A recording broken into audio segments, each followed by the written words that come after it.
Hi, hey Juniors. Welcome to the video for Unit 10.3, World War II, Operation Barbarossa. I promise that I'm going to make this as quick as possible. I'm going to make it under 10 minutes. Just do me a favor, click through all of these slides on your own. Make sure you're going in and reading it, and just, again, getting the general gist of what's going on in World War II. That's the important thing. Unless you're a practices person, just getting the gist is all that I'm asking you for. So, essentially, what happens here? Despite the Nazi-Soviet Pact that's signed in 1939, by 1941, Hitler is going to invade Russia. All right, the invasion of Russia by Germany is called Operation Barbarossa. All right, do I have it written? Do I have it written? Do I have it written? There we go. Operation Barbarossa. All right, so this is the invasion of Russia by Germany. Okay, and it's going to come in 1941. Now, again, this is just the quick version. No one has ever really defeated Russia during the wintertime. All right, no one ever. Even Napoleon couldn't do it. Russia is very hard to conquer because of how vast it is. All right, kind of a key to war, and just keep this in the back of your head, is supplying your front line. Right. So if you advance your troops from here to here, you need to keep them supplied. All right. But if you advance your troops too far, and those supply lines can't catch up, the troops on that front line, they're going to get massacred because they don't have supplies coming to them. All right. So Russia being so big, it's very, very hard to advance places and then keep your supply lines coming along as well. It's very difficult to do. So keep that in mind. Another thing, Blitzkrieg won't really work because it's so big. Penetrating one, remember when I told you Blitzkrieg? You kind of penetrate one tiny strip and punch through the line and then come from behind everything with all of your air power and your tanks. Punching through one line there won't do anything because there's so much land and so much space and so many troops. So it doesn't really work. So Hitler was planning the invasion of Russia. He thought that he had picked a good time because he thought that the Japanese would be able to defeat the Russians. That's not going to be the case. All right. So in June 22nd, 1941, Hitler is going to send the largest kind of force ever assembled in modern history, right, into Russia for Operation Barbarossa. 3,000 tanks, 5,000 aircrafts, and a couple million men. I think 4 million men. It says it right there, 4 million men. And he does so in June. All right. Hitler had taken over the German armed forces by that point, so he was calling all the shots. All right. Hitler said that he would be able to defeat the Russians by Christmas. So he never expected Operation Barbarossa to go into the winter. All right. That lost World War II. World War II is over on June 22nd, 1941, right? Because of that fatal mistake that Hitler makes.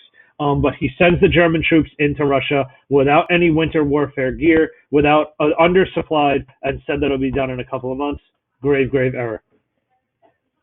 So in the beginning, dominating. All right, Germany is absolutely dominating Russia. Russia again has just gone through purges. Their army almost lost to Finland, right, in the Winter War. They're poorly led. They're poorly equipped. There's terrible communication. Stalin is in control of the military, and he doesn't really know what he's doing. It's really not good for the Russians. So they're kind of running in the opposite direction the entire time. All right, here we go. So when they get, a good amount of space into Russia, Hitler's going to split the German military into 3 different parts. Again, huge mistake. One, the middle divisions are going to go after Moscow itself. The southern divisions are going to go after the oil fields in Kiev, the Ukraine, which actually was needed by the Germans, but still a bad move on his part. And then the rest were going to go after Leningrad for a demoralizing victory to be like, the namesake city of Lenin himself. Again, terrible mistake. Here's some more images of what's going on and how the German military is going to divide itself. All right. So the war is being fought. Hitler almost takes over all of Kiev. He's dominating in the south. He's dominating in the middle, and he's dominating in the north. But then it gets cold. All right. I know I'm going through this quick, but this is the Spark Notes version of it, right? Oh, and up until that point, like as the invasion of Germany is happening, a lot of Soviets are surrendering. All right. Keep that in the back of your mind as well. A lot of Soviets are surrendering. All right. The Russians were on the outskirts of Moscow and they were ready to come in. The people were fleeing the city of Moscow. It was a state of emergency. People had thought that Stalin had fled the city of Moscow as well. That's not the case. He stayed the entire time. But right before the invasion was about to happen, it started to turn into winter. All right, this is about November. It started to get very, very, very cold.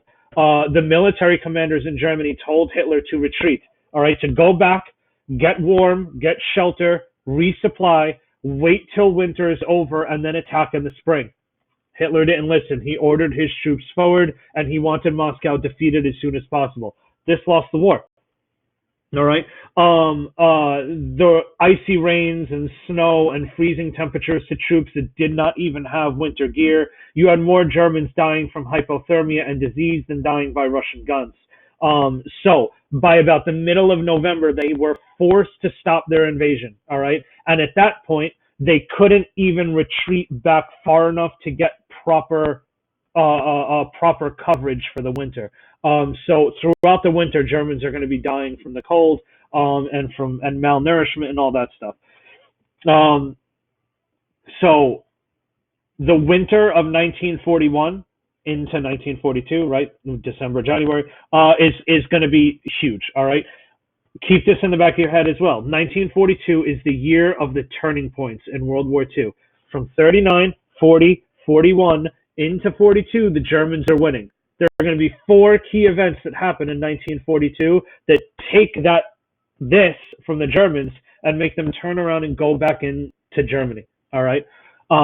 That really begins in this winter period because as the fighting is stopped, Stalin is going to make some huge changes to the Russian military. All right. Nope, too far. So he's going to make huge changes to the Russian military. One. All right. Let me write this down. One. I need my pen. Hold on. Pause. All right. I'm back. One.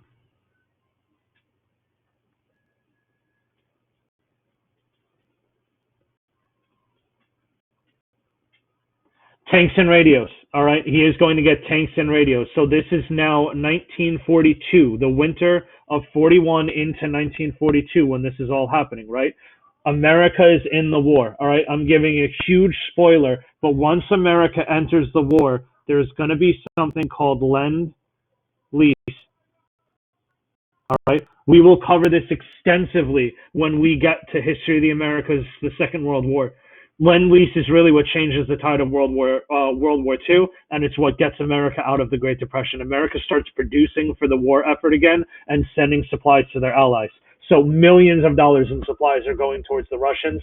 Stalin is going to take that money and those supplies and make tanks and radios. I told you one of the flaws was the lack of communication by the Russians. He's going to make radios so they can now communicate with each other properly. Two,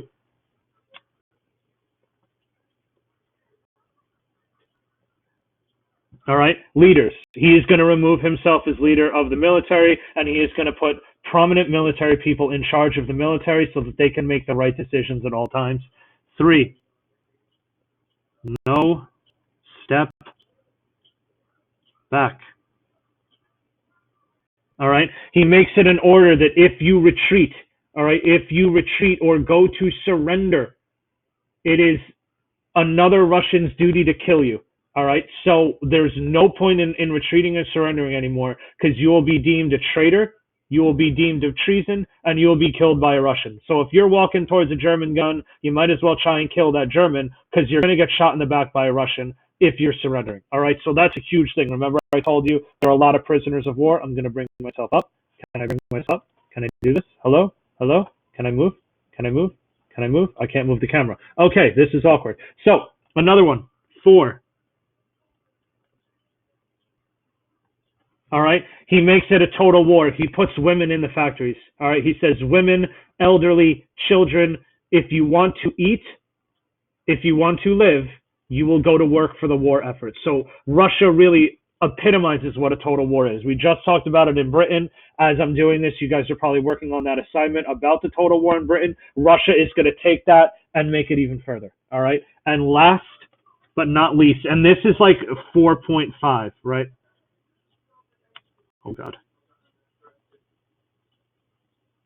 The war for I'm sorry you can't read that. It's the war for Mother Russia. All right, he makes it the Great Patriotic War. He enacts the hatred that the Russians have to the Germans, and how terrible the Germans have been speaking about the Russians. He enacts all that, and that really what makes the total war effective. He lights a fire under the Russian people, and they're a force to be reckoned with after that. All right, so the winter of 1942 lifts, the spring emerging. He calls in all of the divisions from Siberia to defend Moscow. And with all the technological advancements and the radios and the tanks and all this stuff, the Russians are able to start to propel the Germans out of Moscow. All right. So that winter is huge. Then we get to this. All right. This is the first turning point that we are going to talk about. All right. It is the Battle of Stalingrad. All right. This is going to be one of, oops, eraser, please. This is going to be one of the largest, bloodiest battles of World War II. Hitler, as he's kind of falling out of Moscow, he wants to crush the morale, much like what he wanted to do in Britain. He wants to crush the morale of the Russians, right? This new spark that they have, and he wants to defeat the Russians at Stalin City, at Stalingrad. All right, there are going to be like 2.5 million people in the city of Stalingrad fighting for it, and with the new radios and the new tanks that the Germans have, that the Russians have, they're going to be able to win the Battle of Stalingrad. All right. After Stalingrad, again, the Germans are moving.